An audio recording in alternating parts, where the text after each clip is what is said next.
So, namaste all, and welcome to ICCS Odisha monthly online discourse event. Today, we are joined by our fellow brother from Colombia, Mr. Juan Camilo.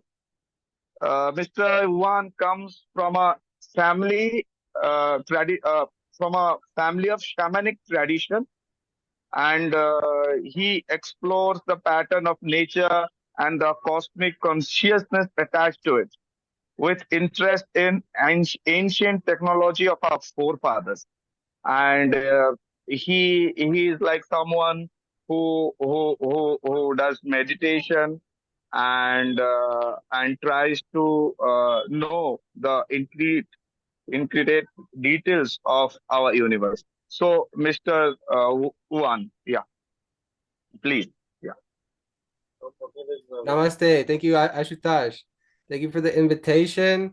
Yeah, so my name is Juan Camilo Lenis.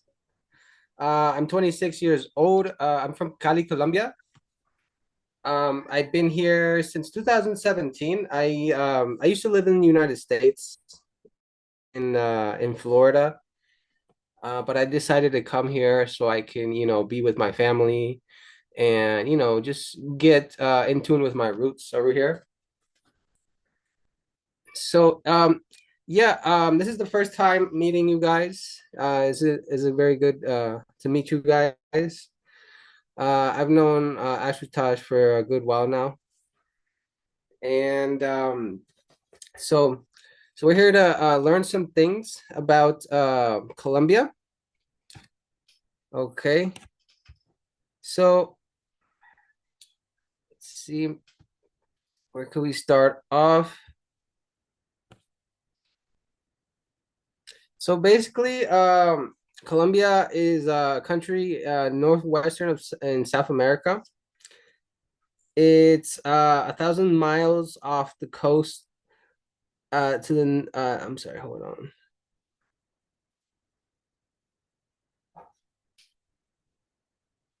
So basically, this country is bordered by Panama, which divides the two bodies of water on the northwest by Venezuela and Brazil, on the east and by Peru and Ecuador, on the south, and it's more than twice the size of France, and includes the San Andres y Providencia archipelago.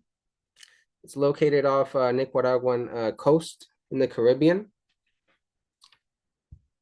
Um, so basically, the population is largely concentrated in the mountainous interior, where Bogota, the national capital, is situated on a high plateau in the northern Andes Mountains. So basically, Colombia is the only American nation that is named after Christopher Columbus, supposedly the discoverer of the New World. And let's see.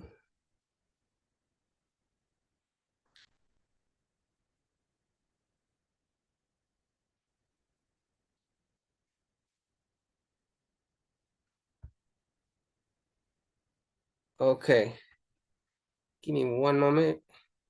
Gotta do something.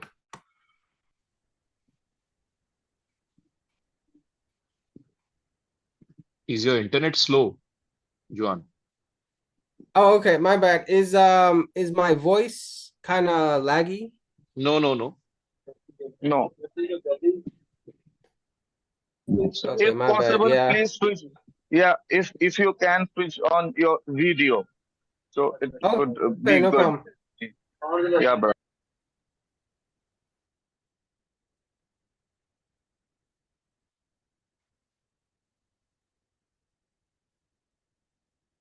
Yeah, I'm using an old computer here, so I don't know how the internet will work here. All right. I hope you can see me good. There I am. You Yes. are visible right now. Yeah. Yes, you are good. All right. Yeah, I haven't been on Zoom in a while. So okay. So yeah, why are they undertaking such massive uh, hardship? I want to speak. Are they I all want to just speak about under the brief history of Colombia. I don't know if you guys maybe know about Colombia like that, but um, I'm gonna give you a brief history on it. So basically, Colombia was basically founded by Europeans back in the 1500s, and a moment.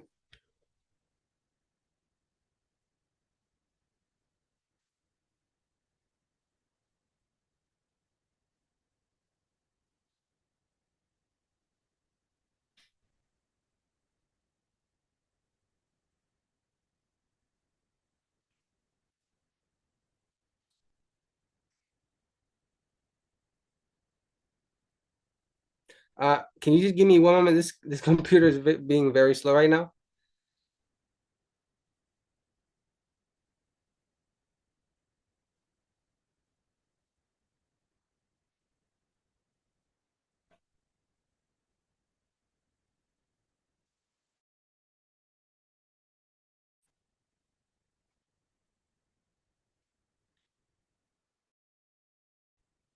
Okay, so I wanted to let you guys know that Colombia has 87 ethnic groups and 65 different languages, and is the second most ethnically diverse country in the Americas after Brazil. The indigenous population stands at around 1.45 million, or about that's 3.5% of the total population. About 1/3 of the country's land is owned by ethnic groups. European colonization beginning in the 16th century destroyed a lot of Colombia's indigenous culture. Many groups survived and continue to thrive today. Most existing groups live in the departments of La Guajira, Cauca, and Nariño. The Amazon region of Colombia, though sparsely populated, is home to over 70 different indigenous ethnic groups. The National Indigenous Organization of Colombia, also known as ONIC, is an organization representing the nation's ethnic groups, founded in 1982 at the country's first National Indigenous Congress. In the Guajira Peninsula in northern Colombia on the border with Venezuela are the Wayu people, the people of the sun, sand, and wind. The Wayu speak Wayu Nike and are among the biggest indigenous groups of Colombia. Because they never encountered any Spanish settlers, Wayu culture remains largely intact. One of the most significant aspects of the Wayu is the art of weaving. From far back as 1st century AD, the Tayronas, also spelled Tayrona, his group inhabited the lowlands of the mountainous region in and around Tayrona National Park, in the Sierra Nevada region of Colombia's Caribbean coast. They're known for their masterful gold work and architecture, which brought tourists and other groups to the region.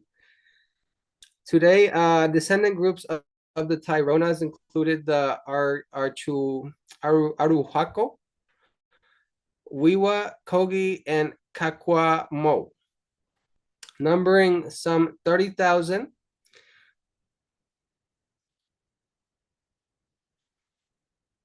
In Colombia's vast Amazon region, some 55,000 ethnic groups exist on millions of hectares of preserved lands. The region has been inhabited for at least 10,000 years, and local indigenous cultures have developed ways of living in harmony with the rainforest. Isolated, uncontacted groups living deep in the Amazon forest, such as the Yuri and the Pase, completely resist the ways of the modern world. Other indigenous groups, such as the Quimbayas and Muiscas and the Kalima, also known as Caribs, once numbered some 2 million, but have largely disappeared. The Muiscas, who spoke Chibcha, lived mainly in the present departments of Cundinamarca and Boyacá, and were well known for their political organizing. Their society was based on an economy featuring agriculture, crafts, and trade. Relics of Colombia's rich indigenous groups can be found in the collections of Colombia's Museo Nacional, National Museum. Also houses indigenous artifacts up to the 20th century. Okay. That's a little brief knowledge about the indigenous cultures here. Just one moment.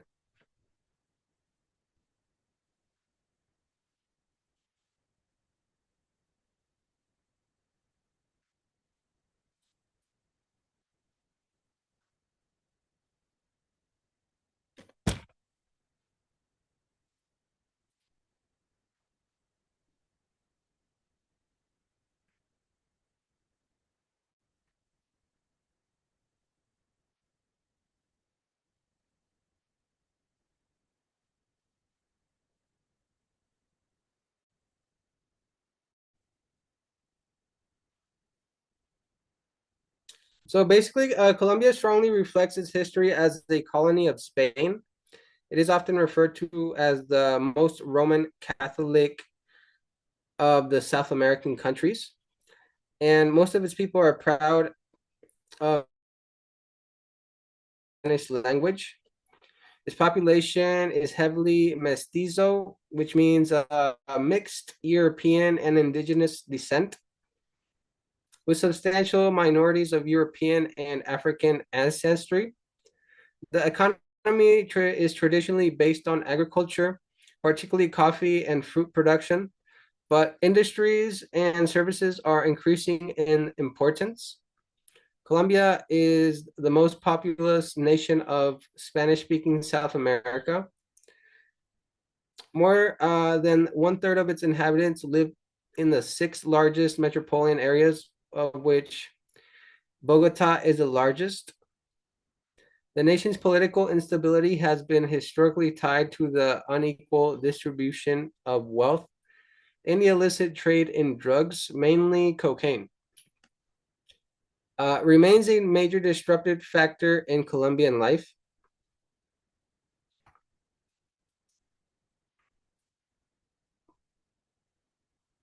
A few countries boast such striking physical variety as does Colombia.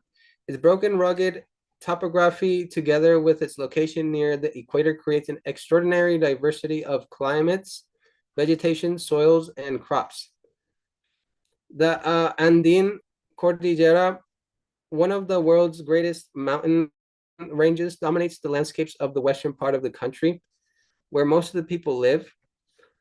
North of the border with Ecuador and the Cordillera flares out into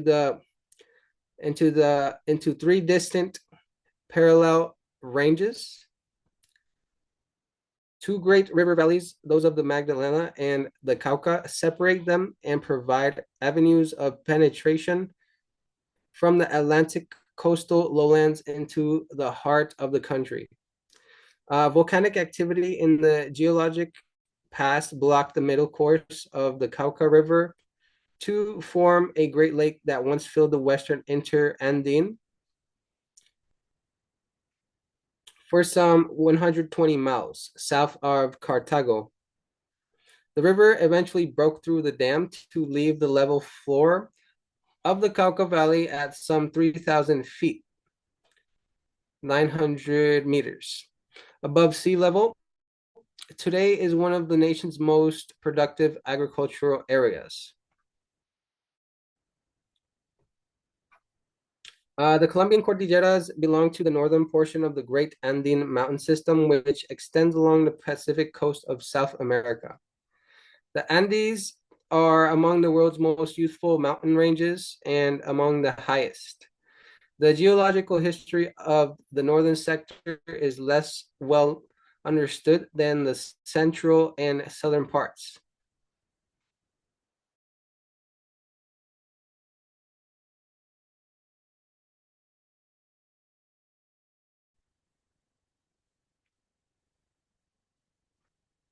All right.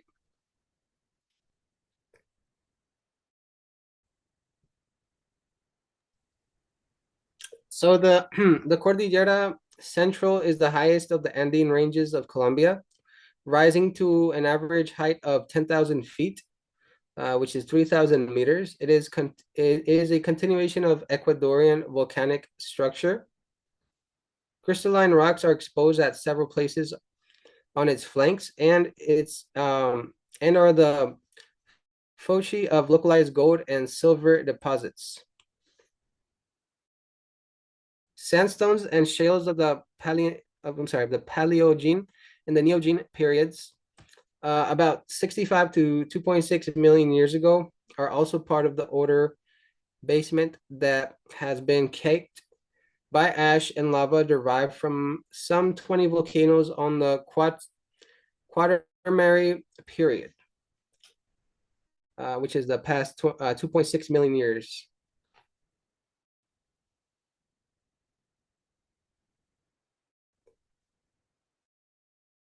All right.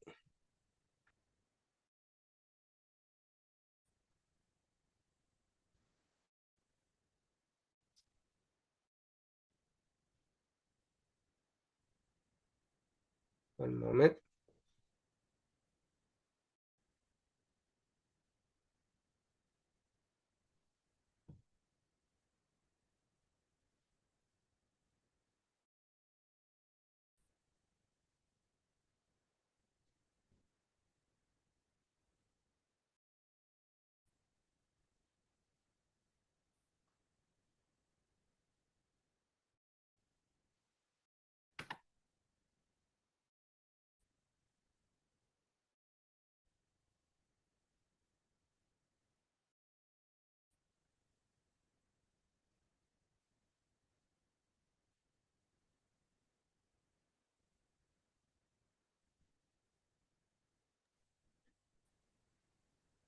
You're having some internet issues, right? Yeah, my bad. It's just this computer is like really slow, Okay. and it takes like a while to load. Give me one moment here.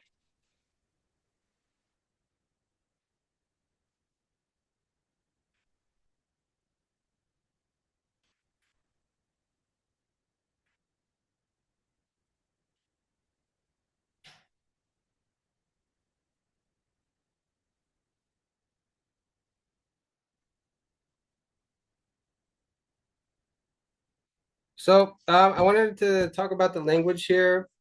So basically, in Colombia, much care has been taken to preserve the linguistic purity of the official language, which is Castilian Spanish.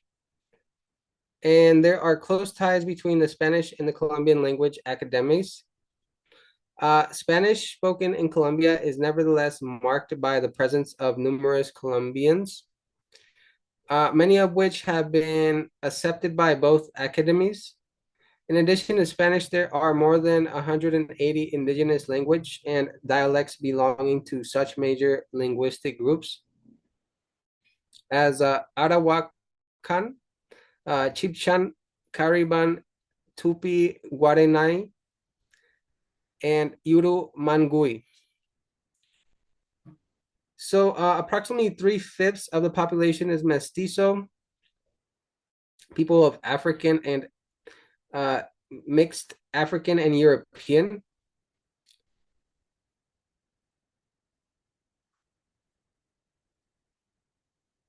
And account for nearly 1/5 of the population and are mainly concentrated in the coastal departments and in traditional sugar growing areas, such as the Cauca River Valley. The European population, which is mainly of Spanish origin, has declined to about 1/5 of the total. Indigenous people constitute only 1% of the population, a much lower share than the other Andean countries. Unlike most of other South American republics, immigration has never been much encouraged in Colombia, although small numbers from the Middle East, non-Iberian Europe, and East Asia have been absorbed into the population.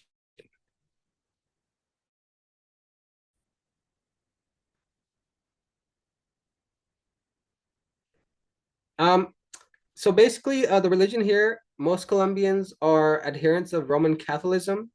The church is deeply ingrained in Colombia's society, usually taking a leading and unauthoritative role in the community and having great influence in government. The church has not generally been reform-minded, but some elements of liberalization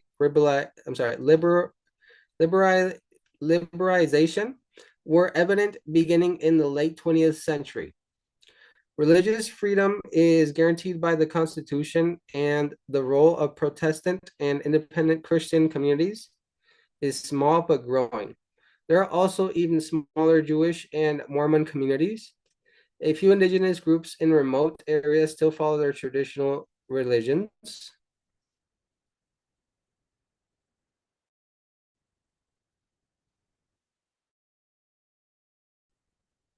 High rates.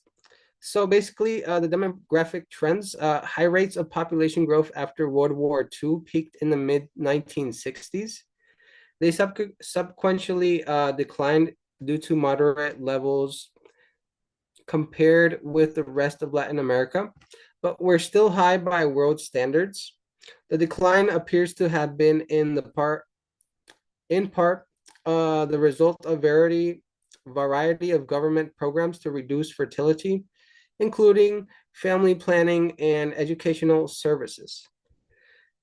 In addition, there has been significant amount of immigration, especially to oil-rich Venezuela and to the United States. This immigration has been a matter of concern to Colombia, both because the loss represents a high proportion of skilled workers and because these often illegal immigrants experience human rights problems in the countries to which they move. The rate of internal migration from Colombia rural areas to its cities continues to be high, partly driven by the search for better wages and living conditions, and also because of guerrilla warfare and violence related to drug trafficking. The rates of growth in areas of the Llanos and the Caribbean coast, however, were disproportionately high in the late 20th century, suggesting a general migration from the mountains toward the plains. The rapid growth of the cities has been accompanied by high rates of unemployment.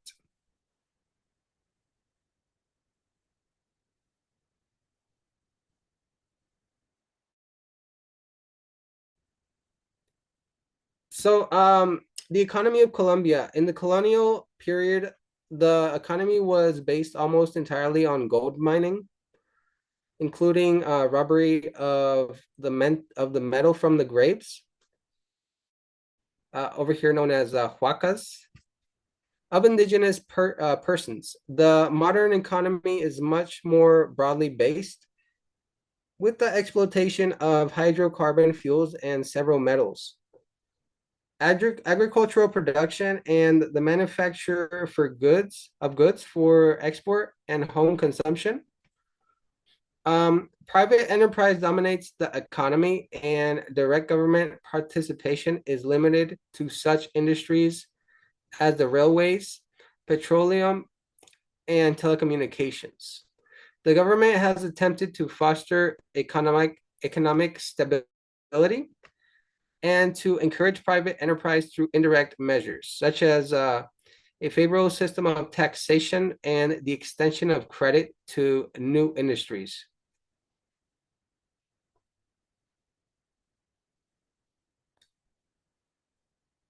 Okay. So Colombia has an abundance of non-renewable resources, including reserves of gold, coal, and petroleum. Its renewable resources include rich agricultural lands and its rivers, which have been harnessed increasingly for hydroelectric power.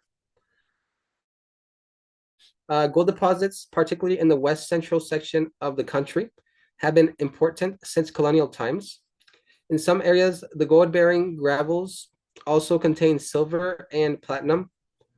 The coal fields of La Guajira are the largest in all of northern South America. Ferro-nickel reserves are located along the San Jorge River, and there is a large copper deposit in western Antioquia. The Cordillera Oriental has long been an important source of rock salt, marble, limestone, and especially Colombia's highly prized emeralds. The country is the major world producer of emeralds. Petroleum reserves have been exploited in the Magdalena and Catatumbo River, and major new fields were opened in the Llanos and in the Amazonia in the late 20th century. Colombia's potential for hydroelectric power is greater than any other nation on the continent, except Brazil, and hydroelectric plants generate roughly 3/4 of the nation's electricity.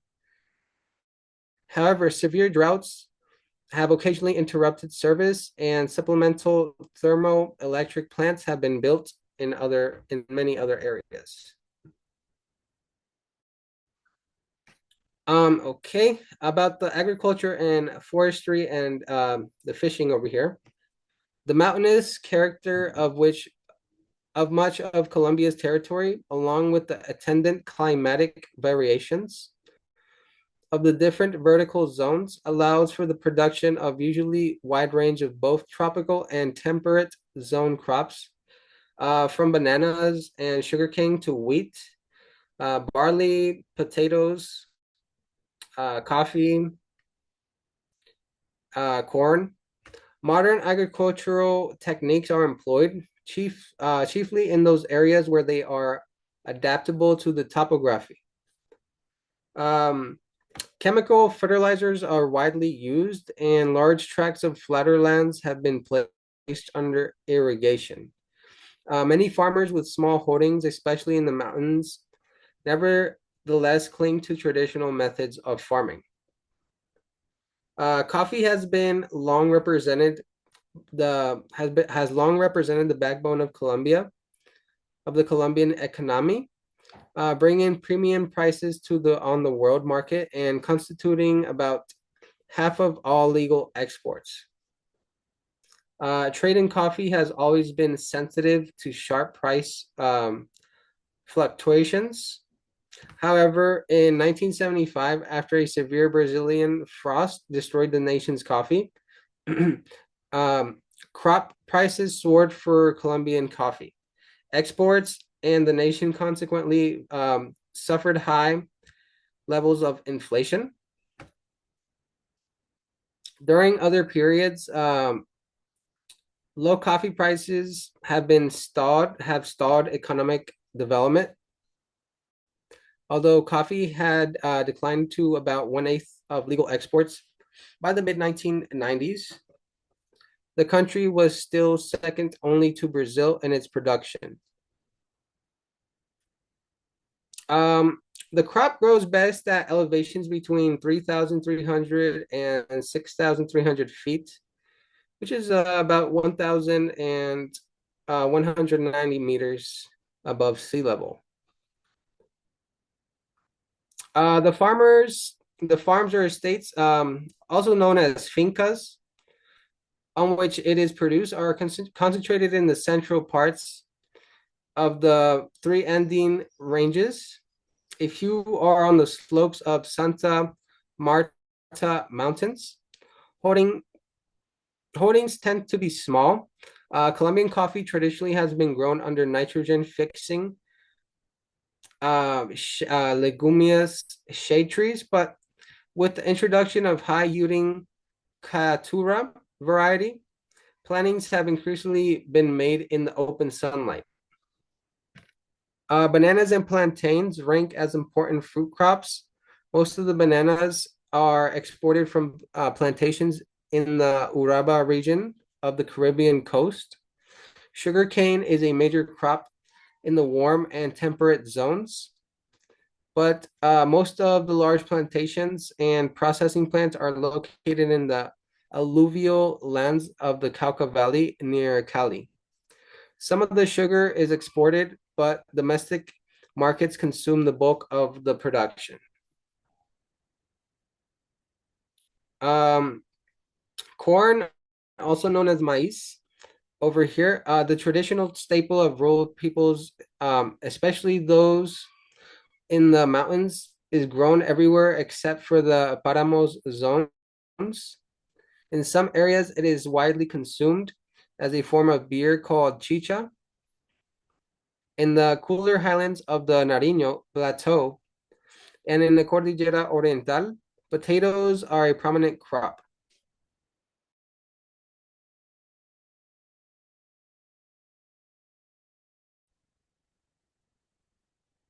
Okay.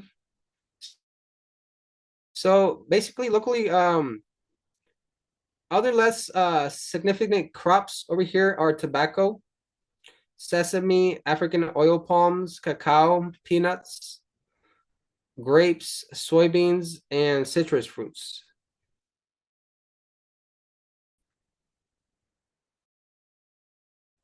And the illegal cultivation of coca is the base ingredient for cocaine.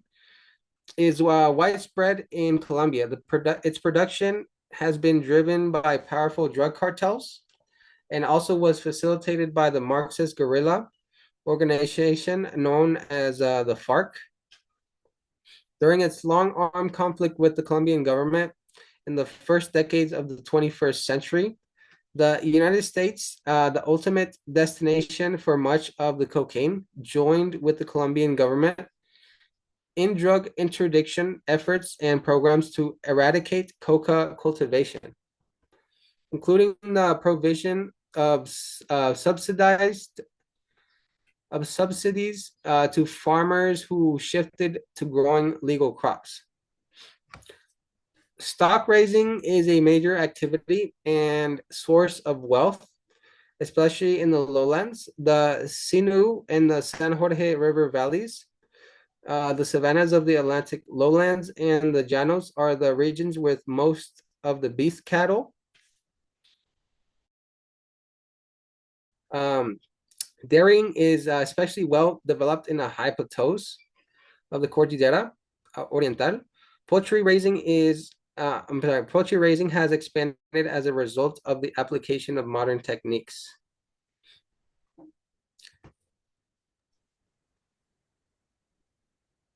Juan, can you hear me? Yeah, I can hear you. Okay. So when you're speaking, kindly slow down a bit because we might not get you basically based on your pronunciation basically. So is that okay with you? Okay, no problem. Yeah. Thank you very much. You can carry on. All right. So, the rich resource of the forest has not been fully exploited because access roads to them are few. Where forests are accessible, cutting has been heavy and reforestation programs have been implemented, both by the government and by private concerns, such as paper manufacturers. The lumber industry is in the process of development, and by the late 20th century, there were numerous factories for the manufacture of different types of plywood for domestic use and export. Ocean fishing is little developed for a country that faces two great seas. The maritime tradition is of minor proportion. River fish constitute the more abundant catch, although stocks have been reduced as a result of pollution and siltation.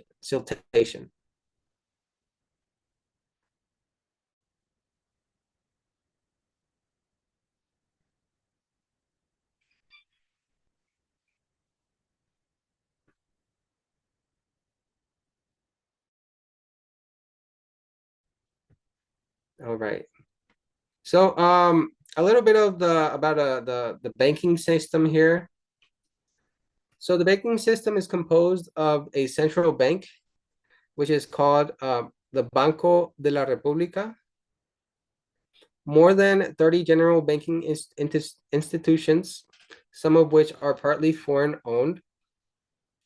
The Monetary Commission, created by the government in 1963, is the highest authority in matters involving the extension of credit. Such credit is extended through the central bank, which also issues currency, acts as a banker for the government and other banks, serves as a guardian and administrator of the country's international reserves, and acts as a clearinghouse. Foreign trade is concerned principally with the exportation of raw materials and the importation of machinery and manufactured goods. Colombia's single largest trading partner is the United States. Trade with China, Mexico, Japan, and the countries of the European Union also is significant, as is trade with neighboring Andean countries.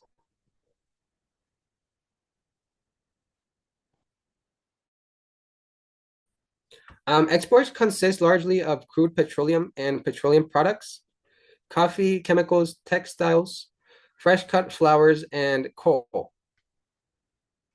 By the 1970s and the 80s, the illegal trade in Colombia, marijuana and cocaine, especially with the United States, had become a major source of income, at times exceeding the value of legal exports.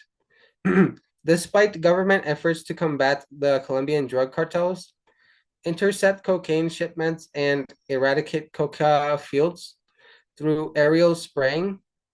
I'm sorry. Intercept cocaine shipments and eradicate coca fields through aerial spraying, and cocaine remained a potent factor in the national economy. In addition, opium, poppy cultivation and heroin trafficking grew in prominence by the late 1990s. Imports consist mainly of machinery and transportation equipment, chemical products, crude petroleum and petroleum products, base metals and metal products, and paper products. All right. There's a little bit about the economy here in Colombia.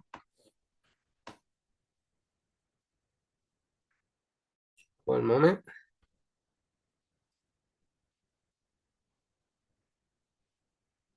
So the transportation of Colombia. Transportation plays a particularly vital role in Colombia, where the problems of a diverse and difficult terrain are being overcome to unify the country. By far, the most important means of surface transportation is the road system, about 1/8 of which is paved.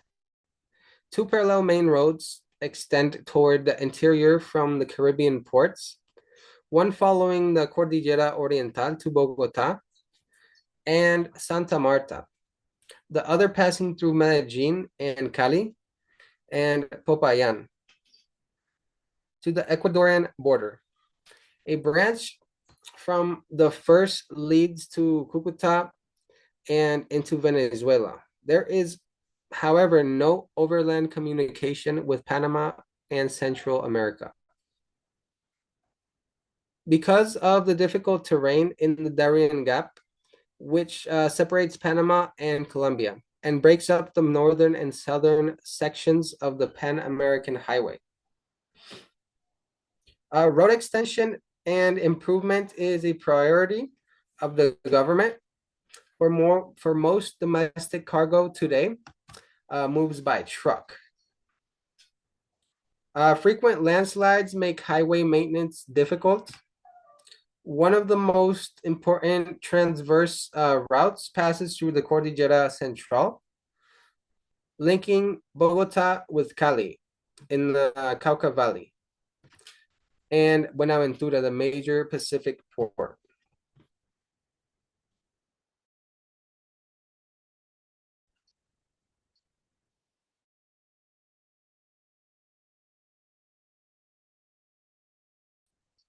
All right.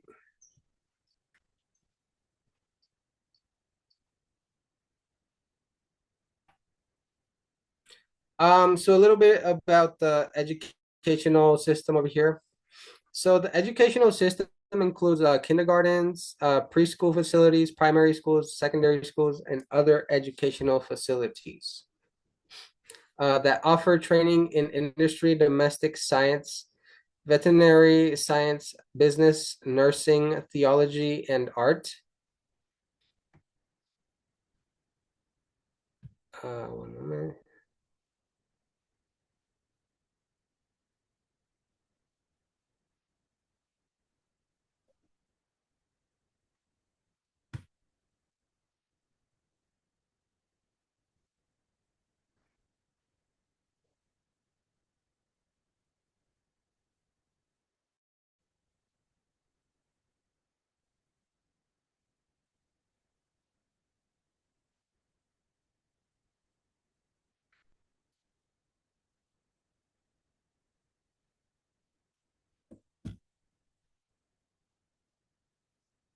My bad about that.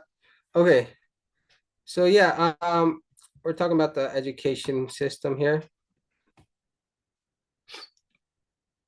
So yeah, the majority of the country's universities are located in the capital city, although there are also colleges in the other major cities such as Medellin, Barranquilla, Cartagena, Popayan, and Cali. Public institutions of higher learning in Bogota include the National University of Colombia, the Francisco Jose de Caldas District University, and the National Pedagogical University, and major private schools. There include the University Foundation, the Javeriana Pontifical University, and the University of the Andes.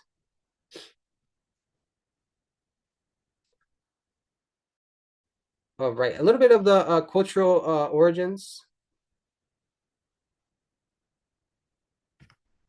So geography has played a critical role in shaping Colombian culture, particularly in regard to regional isolation. Prior to the arrival of the first Europeans in the 16th century, the Aboriginal populations of the area that was to become Colombia had achieved a high level of cultural development. Because they built largely of wood and occupied a tropical area of generally moderate to high rainfall, they left little evidence of their achievements. All groups had some form of social organization, but except for the Chibcha of the Cordillera Oriental, they were organized in small chiefdoms, also known as casigascos. Under chiefs, also known as caciques, whose authority was sharply limited geographically, agriculture, pottery, making, and weaving were all but universal. Some groups, for example, the Chibcha, Quimbaya, Tairona, Sinu, and Kalima, had developed great skills in metalworking, especially goldsmithing, sculpture, and ceramics. The San Agustin culture centered in the headwaters area of the Magdalena River left giant anthropomorphic figures carved of stone that have been an enigma for archaeologists. While groups of Caribbean origin were warlike and practiced ritual cannibalism, others from the interior possessed a rich mythology and a religion that upheld ethical standards and norms on questions of private ownership and the prevention of crime. Until the mid-1970s, it was thought that no indigenous group had left any large architectural monuments, such as those erected by the Aztecs, Mayas, or Incas. The excavation beginning in 1976 of a 1,500-acre city apparently built by the 900 CE. I'm sorry, built about 900 CE by the Tirona in Santa Marta. Marked a turning point in the study of Colombia's prehistory. The Andean indigenous people, particularly the Chibcha, practiced sedentary agriculture and were able to offer but small resistance to the Spanish invaders. They became the great biological and cultural contributors to the process of racial amalgamation or mestizaje, which is how we say that over here. The low demographic density of the pre-Hispanic population and its swift destruction during the colonial period led to the formation of a rather open society and to the substitution of Hispanic forms of culture for the indigenous ones. The most widely used native language, Chibcha, virtually disappeared in the 18th century. From colonial times, Bogota, the Athens of South America, has been the nation's cultural center, and most cultural institutions are located within the metropolitan area. Other cities of cultural prominence include Cali, Medellin, Manizales, Tunja, and Cartagena. So a little bit about the arts of Colombia. The arts in Colombia are fostered and developed by conservatories and schools in several cities, either in connection with the universities or independently, and by the growing number of concert halls and galleries.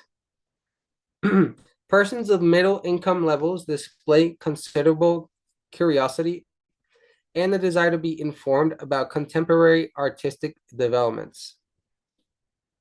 And this same spirit is found among the artists themselves. There is no distinct national school of art.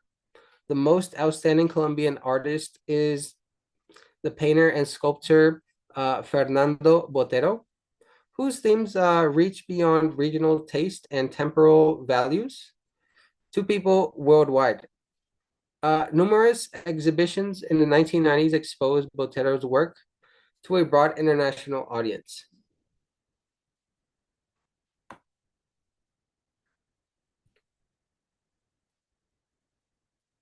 Let me see. A product of the mixing of indigenous, Spanish, and African culture, music in Colombia is extremely diverse. Arguably, the country's most distinctive musical style is the dance-oriented cumbia. Its traditional form, porro, evolved when it migrated elsewhere in Latin America. Other distinctive Colombian musical form is vallenato, which is grounded in narrative songs and features the accordion or guitar along with the cato, which is a drum that we have over here, and the guacharaca, a percussion instrument. The national instrument is the 12-string guitar-like tipple. Other popular musical styles include bambuco, pasillo, vals, champeta, a fusion of reggae and other Caribbean music styles, and African indigenous Colombian rhythms. And also salsa. Colombia's best-known musical export is a pop singer called Shakira.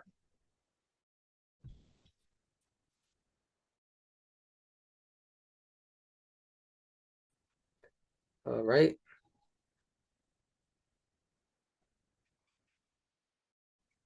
We have different cultural institutions in Colombia.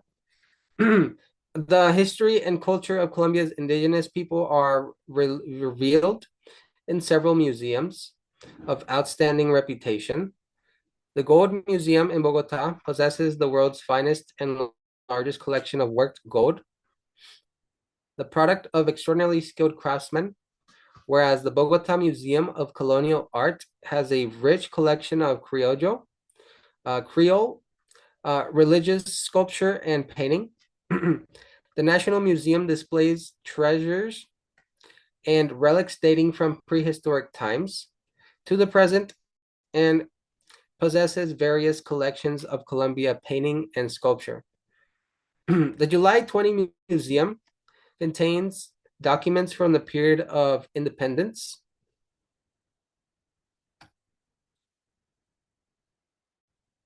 No less important vehicles for the diffusion of culture are the National Library and the Bank of the Republic Library.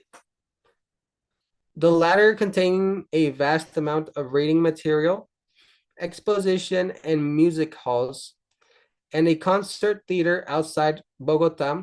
There are other institutions of this kind, including the Zia Museum in Medellin and the House of Don Juan de Vargas in Tunja.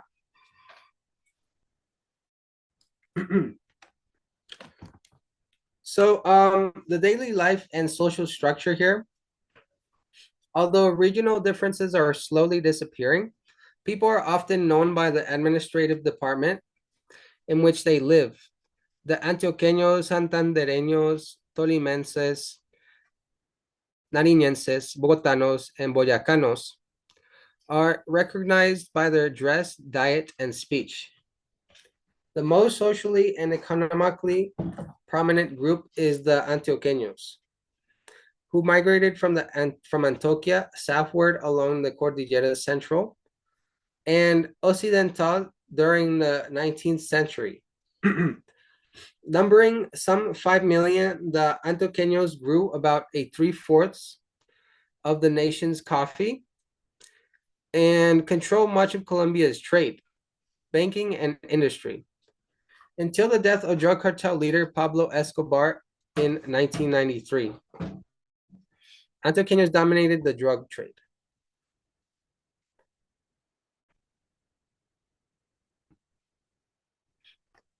Colombia's class structure is still based on a combination of occupation, wealth, and ethnicity, with some regional differences. The vast majority of the population belongs to the marginal classes who lack steady employment and must take out a living by any means possible. The lower classes, who are mainly physical laborers, members of these two groups are largely of African, Armenian, or mixed descent. At the middle and upper echelons of the social structure are those who have more highly skilled work, including the professions.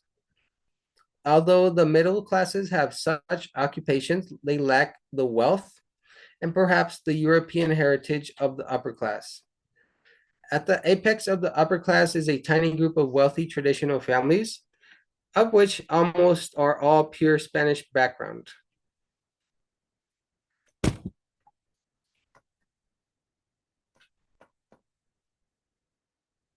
All right. We have popular regional foods that include arroz con coco, which is rice with coconut. That's in coastal areas. Ajiaco is basically a stew or a soup, and basically derives from Bogota. We have frijoles, which is beans, and chicharrones, which is pork rinds in Medellin. White rum is a typical drink of the Caribbean coast, as is aguardiente, an anise-flavored liquor. In the highlands and Colombia, beer is ubiquitous. I'm sorry, can't pronounce that. All right, so that's a little bit about our food over here.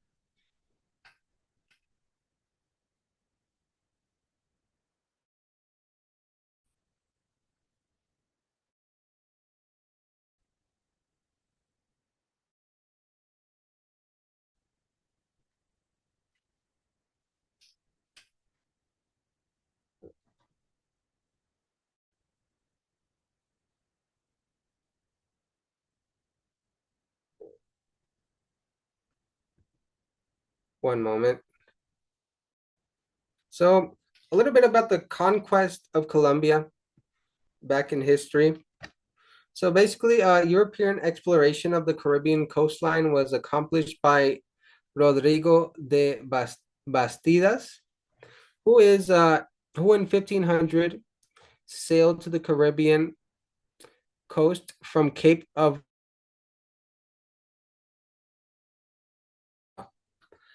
and by Francisco Pizarro, who sailed the Pacific coast in 1525. The actual conquest of Colombia began in 1525 when Bastidas founded Santa Marta on the north coast and in 1533 Pedro de Heredia founded Cartagena, which became one of the major naval and merchant marine bases of the Spanish Empire. Bogota was founded by Gonzalo Jimenez de Quesada in 1538. By the end of 1539, all but one of the major inland colonial cities had been founded, as well as the most important communication centers along the routes connecting them. By mid-century, the conquest was complete. The colonial period, also known as the Audiencia. The establishment of the Audiencia, an administrative and judicial tribunal of Santa Fe de Bogota in 1549 opened the colonial era. The conquerors had organized local governments in accordance with the terms of their contracts with the crown. The crown had then rapidly repossessed the broad powers granted the conquerors and formed its own institutions to rule the empire. The governments of Popayán, Antioquia, Cartagena, Santa Marta, and Rio Hacha, the new kingdom of Granada, which is that's what Bogota was called back then, and the llanos of Casanare and San Martin were made subject to the new Audiencia. The president of the Audiencia was the executive head of government, subject to the Viceroy of Peru in administrative matters. The difficulties of travel, however, impeded communications and checked centralized control. The indigenous population of the area declined through the introduction of European diseases and the economic demands made upon them. As elsewhere in Spanish Empire, the downward trend in population seems to have reversed itself at the end of the 17th and the beginning of the 18th century. Acculturation and intermarriage rapidly destroyed most of the special cultural traits of the remaining indigenous people. Subordinate political jurisdictions developed strong regional characteristics as a result of isolation, which fostered intense local loyalties and rivalries. The economy was based on mining and agriculture, but a small yet important textile industry grew up in Socorro, north of Bogota, by the mid-18th century. Slavery was introduced during the conquest and became common in the placer mining areas of the Chocó and western Antioquia, and in the agricultural regions of Cauca Valley, the lower Magdalena Valley, and the coastal lowlands. Indigenous persons were treated much like slaves from the early 16th century, and they were subject to the encomienda system requiring tribute in the form of gold or labor. By 1700, most of the privately held encomiendas had reverted to the crown, and they were rarely granted thereafter. but the indigenous population continued to be abused. During the era of the Audiencia, from 1549 to 1740, the population was politically quiet. The Roman Catholic Church played an important role, providing most welfare services and operating most schools. The church was an effective instrument of the crown, since the latter controlled much of its activity.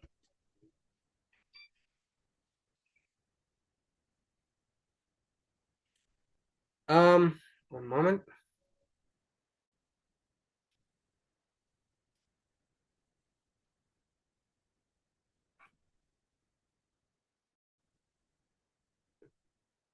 So a little bit about the revolution and independence here. The French invasion of Spain in 1808 caused an outburst of loyalty to the king, and let me repeat that. The French invasion of Spain in 1808 caused an outburst of loyalty to the king and country, and excited grave concern for the church. Profound Grenadine anxiety over the fate of the empire and conflicting courses of action attempted by the colonial and peninsular subjects over control of government during the captivity of the Spanish king Fernandin led to strife in New Granada and to declarations of independence. In 1810, the subordinated jurisdictions in New Granada threw out their Spanish officials, except in Santa Marta, Riohacha, and what are now Panama and Ecuador. The uprising in Bogota on July 20th, 1810 is commemorated as Independence Day in Colombia. Although these new governments swore allegiance to Ferdinand, and did not begin to declare independence until 1811. Idealist and ambitious provisional leaders desired federation. Creole leaders sought to centralize authority over the new governments. A series of civil wars ensued, facilitating Spanish conquest of the United Provinces of New Granada between 1814 and 1816.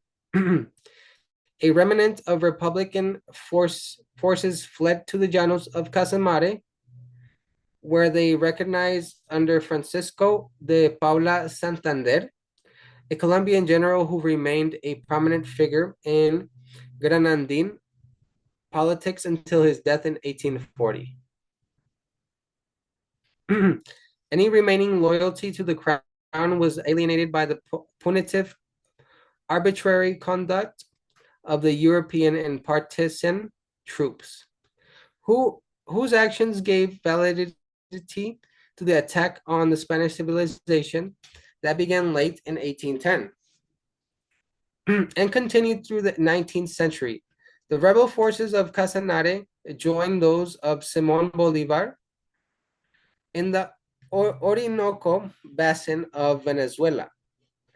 By 1810, arrangements for a regular government were completed and a constitutional convention met at Angostura, called Ciudad Bolívar in Venezuela, with delegates from Casanare and some Venezuelan provinces.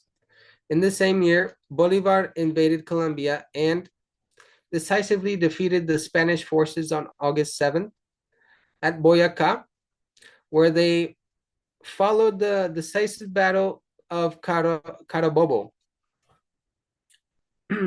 Venezuela in 1821, Battle of Carabobo, Venezuela. In 1821, that of Pichincha, Ecuador in 1822. Mopping up operations were completed in 1823, while Bolívar led his forces onto Peru.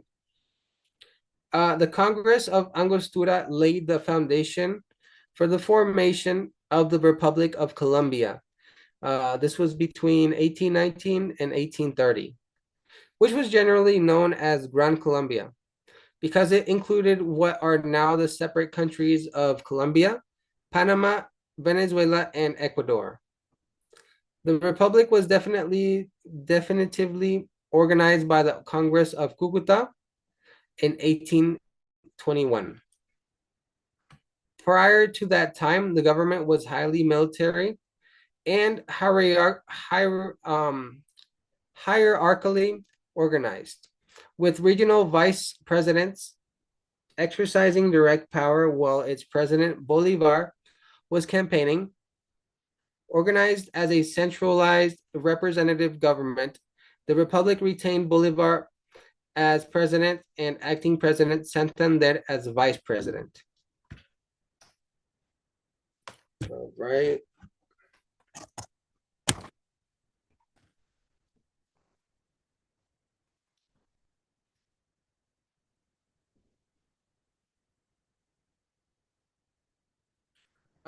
So the republic to 1930. Santander, the vice president under Bolivar, and then leader of the opposition to Bolivar's imperial ambitions in 1828, held the presidency from 1832 until 1837 and was the dominant political figure of that era. The 1830s brought some prosperity to the new nation, but a civil war that broke out in 1840 ended a nascent industrial development, disrupted trade, and discouraged local enterprise. The seeds of political rivalry between liberals and conservatives had already been sown, and they bore fruit in the bloody revolution and costly violence that ravaged the country in the years between 1840 and 1903.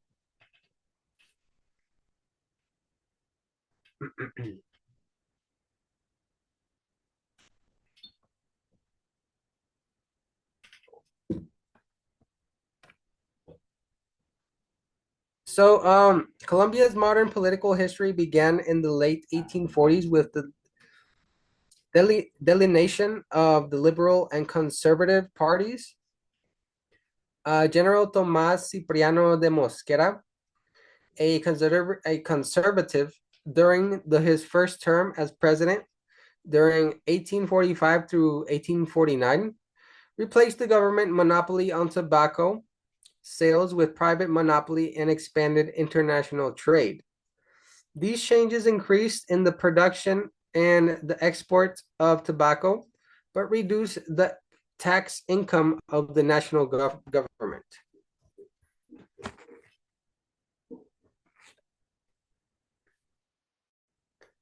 All right. It's a little bit about our government here.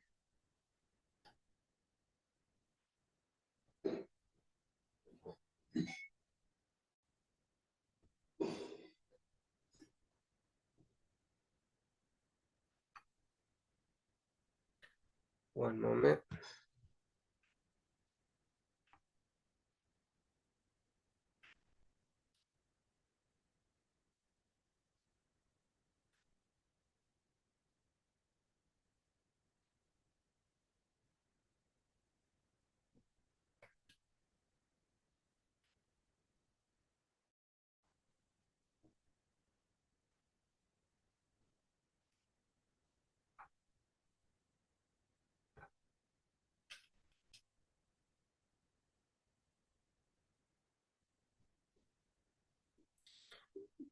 So there is this topic about ancient technology that I want to speak about.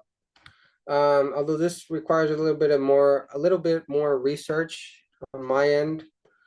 Um, I know that in India they also had different ancient technology.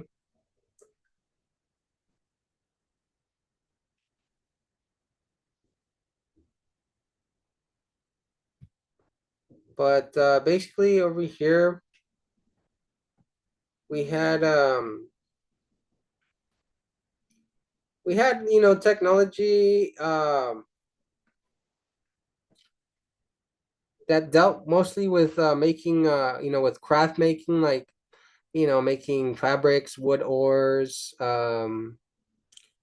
rock crystal necklaces, things of that sort.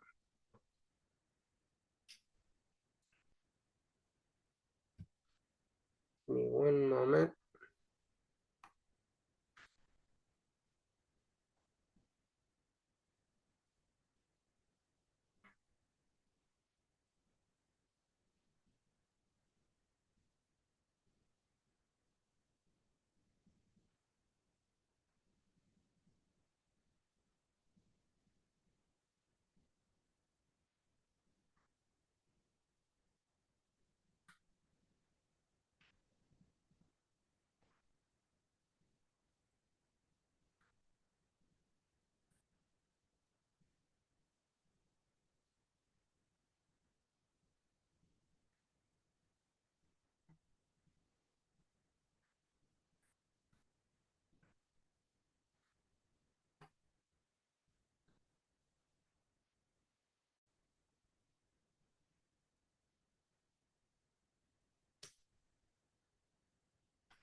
Your internet is too much laggy, I guess. Yeah, my bad about No issues that, bro. Uh, with I'm that. using a very old computer. Yeah. like Anyway, does anyone wanna share anything? Does anyone have any questions or anything like that? so, so would you like to throw some light on the ancient technology of Colombia, especially the Mayans or the Hopis or the Incas?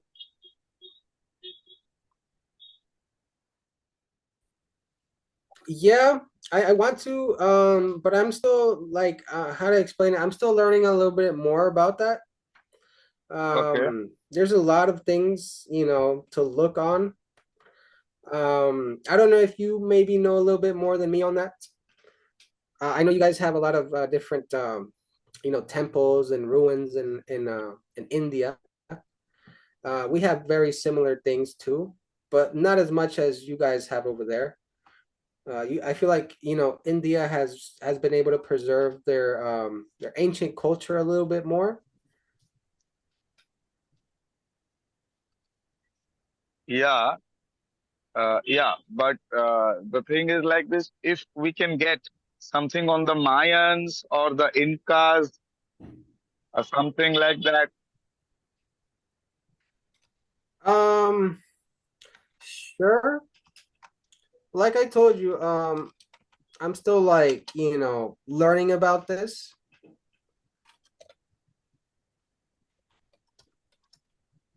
I'm still learning about these topics, you could say. Um, but basically, we have we have something called Inca, and that's basically the people that you see that have built megaliths, temples, and pyramids over here.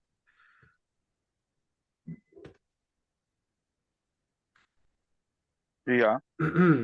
So basically, they used to build a lot of different things, like like like canals, fountains, drainage systems, and irrigation systems. Um, Basically, so they could have water in their towns or cities, you could say. Okay. There are a lot of ruins here, but not as many as Mexico or anything. I feel like the ruins here are older. Some have been they're so old that they've been covered with vegetation and dirt, and over time they just been like been covered. Um there's still a lot of things that haven't been discovered in the Amazon. They talk about cities in the Amazon that have been just lost in time. And there's been people that go over there and discover these cities. They discovered like crystal skulls, um, which I think is a technology they used back then, which gave them universal knowledge. I would say it was more like a computer, but it was a skull made out of crystal. I think it had extraterrestrial descendants. I don't know how exactly that technology works. I would think it was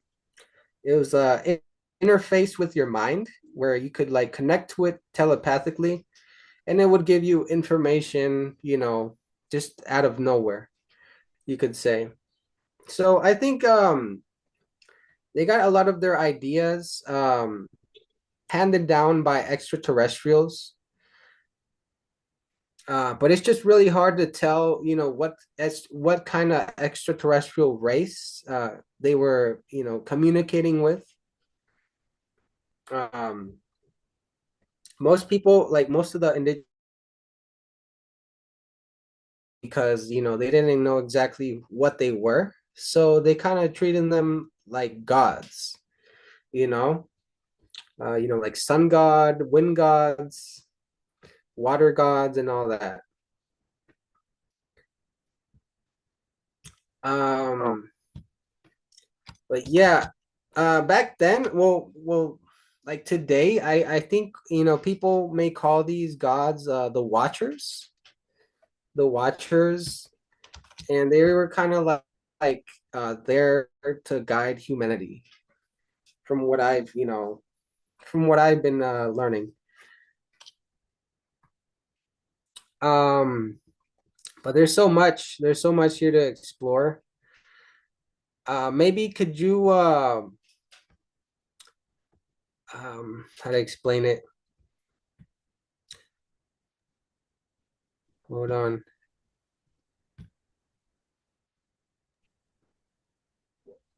Hello, can you hear me? Hello. Hello. Yeah, we can hear you. I just wanted to know about the Mayan and Aztec civilizations. What are the ancient ruins and all these things? How can you please tell something about that? Oh, okay, so the Maya and Aztecs. Hmm. Okay, give me one moment.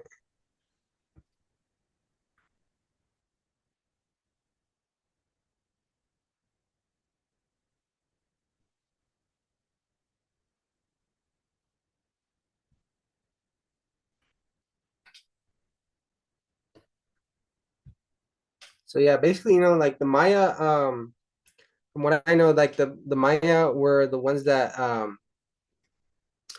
were living in what we call today in Mexico and in like Central America, right? Just one moment.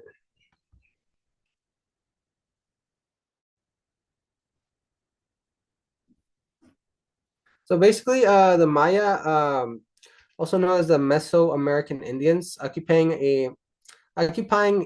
a nearly continent's territory in southern Mexico and Guatemala and in northern Belize. In the early 21st century, some 30 Mayan languages were spoken by more than 5 million people, most of whom were bilingual in Spanish. Before the Spanish conquest of Mexico and Central America, the Maya possessed one of the greatest civilizations of the Western Hemisphere.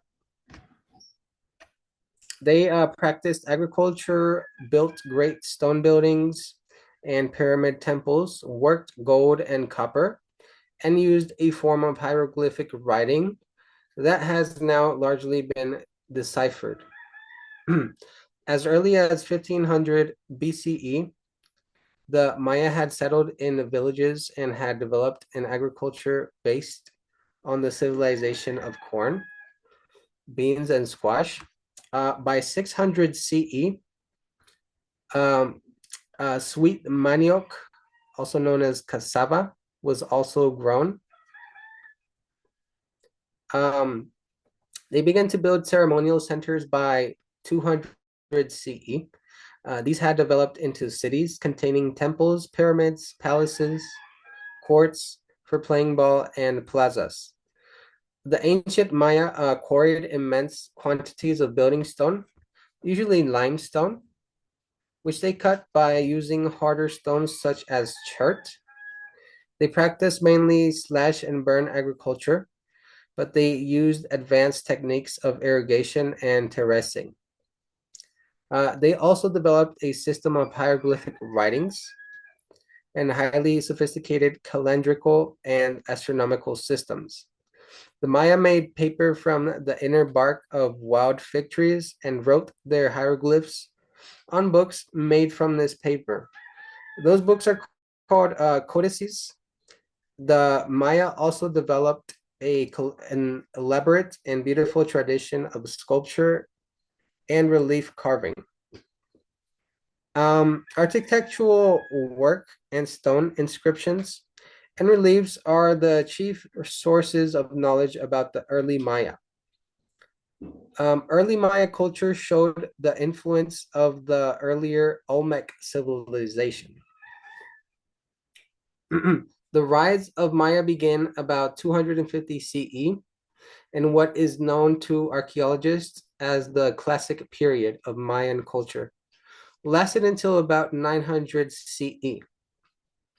And its height, Mayan civilization consisted of more than 40 cities, each with a population between 5,000 and 50,000. Among the principal cities were Tikal, Uaxatun, Copan, Bonampak, Dos Pilas, Calakmul, and Palenque, and Rio Bec. The peak Mayan population have reached 2 million people, most of whom were settled in the lowlands of what is now Guatemala. After 900 CE, however, the classic Maya civilization declined perpetuously, leaving the great cities and ceremonial centers vacant and overgrown with jungle vegetation. Some scholars have suggested that armed conflicts and exhaustion of agricultural land were responsible for a sudden decline. Discoveries in the 21st century led scholars to post a number of additional reasons for the destruction of Mayan civilization.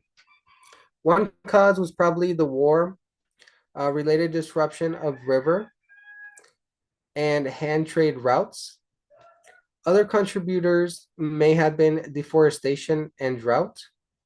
During the post-classic period, which is 900 to 1519, cities such as Chichen Itza, Uxmal, and Mayapan in the Yucatan Peninsula continued to flourish for several centuries after the great lowland cities had become depopulated. By the time the Spaniards conquered the area in the early 16th century, most of the Maya had become village-dwelling agriculturalists who practiced the religious rites of their forebears. Okay. Juan, I guess we will do it for another 5 minutes. Then we will be basically stopping, basically, because I guess it has been extended as well. So we will do another one of your things in another day. Okay.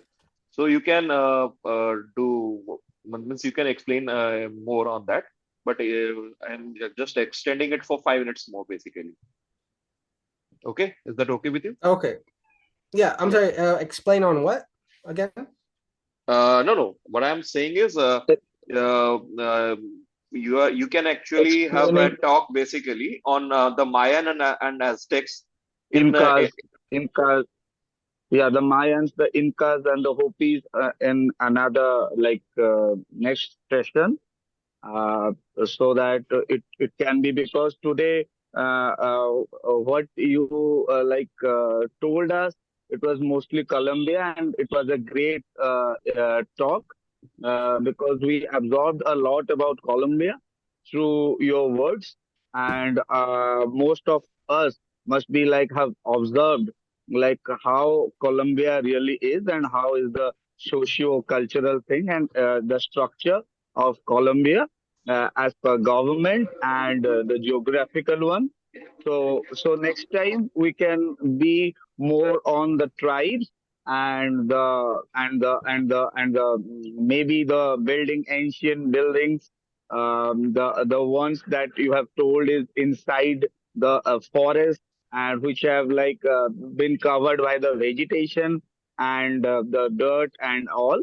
So if you can collect some information, and Some you can photographs, maybe. prepare Yeah. yeah, you can prepare a presentation on that. So it would be really helpful. Other than that, what you have told today, it was a really an introduction about Colombia, and we through your words we visualized how Colombia is. Yeah, and how All is right. the working and everything. Yeah, it was a great one. Yeah. No problem, bro. Yeah, there's so much to learn, so many topics to touch. But yeah, I'm very interested on the, the ancient building technologies that we have here. I feel like it's a technology that we should start using it again. We can't lose it, you know. I feel like the modern day technology we have right now is destroying our world, and it's not good for the planet. It's polluting the world. So I don't know. We got to find a way, um, even if it sounds impossible, but to regain this technology, this ancient technology, and put it in our hands. If you know what I'm saying, you know. And if you can add next time a bit about your shamanic, as I know you have a family tradition of shamanism. If you can throw some light on the way of the ritual of the shamanic tradition, then it can also be a very good learning for us. It would be a very good learning for us next time. Yeah. Correct. Yeah. Well, a little bit about that. Basically, the our shamanic tradition here, we deal with a lot of plant medicine and rituals. Um, I don't know if you guys have heard of ayahuasca or yahe, but it's like a plant that we use to connect to different dimensions or to our ancestors. And it's a you could say it's like a healing. It's a it's a therapy that people use for healing and for mental healing and spiritual healing and all that. It's a big topic. We can talk about that. I don't know if you guys have the same things over there in India, but that's just something that we have over here. Okay. Any um, questions? Then we can go for some questions. Yeah. yeah, I mean, if anyone has any questions, yeah. Also, we have something called Santeria, which is basically rituals that we do with different saints, spiritual figures. It's kind of like the African Santeria, but we have our own, saints over here. And people use this, like this type of magic to improve their life. Some people also use it to for destruction. There's many uses to it. Okay. Should we have any more questions, or we'll be ending it basically? Chinmay ma'am, Piyush, and Sanjay ji, if you have any questions, Mamta ji, Amrit, Ganesh. Bro, Exactly, it was very nice. So speech very nice, well, nicely, and thank you so much. So basically, we came to know that various traditional system that. So absolutely very wonderful. Thank you so much. Actually, what You're very welcome. actually Yeah, it was good okay. meeting you guys for the first time. Yeah. It was good meeting you guys. Can I ask something? Yeah, definitely. Yeah. Yeah. Hi. Good evening, all. Thanks, Juan, for such a wonderful session. I just wanted to know your views about like many of these pre um, Abrahamic traditions had the nature worship, and also I did bit of travel along some rivers, in particularly Atrato River in Colombia, where these traditions are much stronger. So how, for instance, the Christianity negotiated with this specific tradition, nature worship traditions, or reverence for nature. If not worship, worship is I don't think it's there, but reverence to nature. How did that happen? How did that both communities and the religion negotiated this specific thing? Thank you.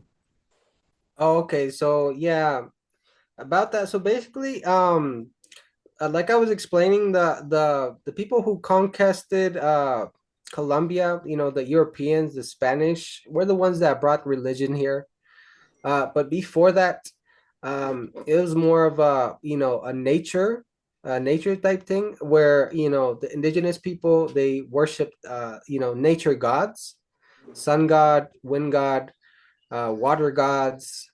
They didn't really have religion.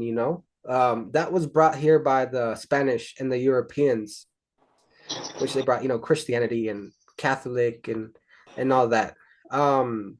There are indigenous people that are now Catholic or Christian, which in my opinion I don't think is good, because basically they forget about their cultural past, and the spirituality they used in the past. So in my opinion, religion is more of a man-made thing, um, and just original spirituality is what we should conserve. It's something that we need to conserve, and we can't lose this. We can't lose the culture. We can't lose the ancient spirituality. But yeah, there's a lot of things I'm still researching, and like I said, we can't lose this information, and that's probably why we're here speaking about this, because we need to conserve it, and we need to unify. We need to connect our cultures, you could say. You guys have a different culture than we do over here, and I feel like if we unify that, we can become very powerful. We can do a lot of things in this world.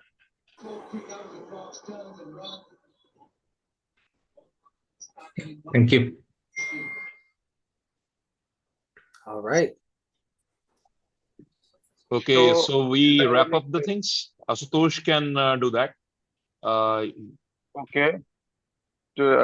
Thank you, Jyoti Bhai. So today we had a very good information sharing from the part of Mr. Juan, and we got to know about Colombia in like from governance to art to culture to geography, and we even got to know about some rivers and how the conquest of South America destroyed the culture. So we are expecting another more precise talk from one next time, and we'll be like in touch. And me and one, we have been in touch from like past 2 years. We keep discussing about the parallelity between Sanatana Dharma and the Colombian culture, the culture which existed before the Spanish conquest. We can have another very informative session.